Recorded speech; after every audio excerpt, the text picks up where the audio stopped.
पिया 6 महीननि खां वठी इन्हनि माण्हुनि खे मैनिपुलेट करण जी कोशिशि कई आहे गोवा केनाल कोन पिया ठहनि। मुसलसल 6 खां अञा 8 महीना थिया आहिनि इन्हनि इहो ई चयो आहे त बाबा केनाल कोन पिया ठहनि।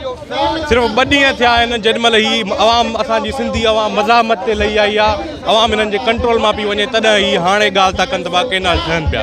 इहो सरासर सिधी ॻाल्हि अवाम खे लॉलीपॉप पियो करायो वञे। तव्हां ॾिठो आहे त अवाम हींअर बि गॾु आहे, पहिरीं बि गॾु हुई ऐं अवाम तेसि ताईं हीअ जिदोजहद जारी रहंदी जेसि ताईं केनालनि खे ही वापसि न वठंदा, इहो फ़ैसिलो वापसि न वठंदा तेसि ताईं बंदि कोन थींदो। सर सिंध में अॻे ई पाणी जो खोट आहे, ज़रूरी आबादी असां वटि कोन्हे, जेकॾहिं केनाल ठहंदो त केतिरो नुक़सानु आहे सिंध खे? साईं तमामु घणो नुक़सानु आहे। पहिरीं ॻाल्हि त ही जेके शहरनि में असां वेठा आहियूं त उते बि पाणी कोन हूंदो। सिर्फ़ु इहो न आहे त ज़मीनूं आबाद न थींदियूं, पर जेके असांजा टेल ते शहर आहिनि उन्हनि खे ई पाणी कोन मिलंदो। ही जेको बि माना हिननि हींअर ही हथ सां सिंध खे तबाह करण जो सिस्टम रखियो आहे। हींअर बि तव्हांजो नोटिफिकेशन जारी थियो आहे त 42% अञा केनाल निकिता न आहिनि त पाणी जी खोट आहे। त ही कहिड़े हिसाब सां पाणी था कढनि? पाणी जॾहिं आहे ई कोन, पाणी जो को सिस्टम ई कोन्हे। असांजो हेॾां काछे वारी साइड त ही अॻे ई माना पंहिंजी हुकूमत में जेको आहे त मंचूर खे तबाह करे छॾियूं। बाक़ी कुझु इलाइक़ा बचा आहिनि उन्हनि खे ई तबाह करण जी कोशिशि था कनि, त उहो कोन थींदो। ही जिदोजहद तेसि ताईं जारी रहंदी जेसि ताईं केनालनि जो ही फ़ैसिलो वापसि नथो वठो।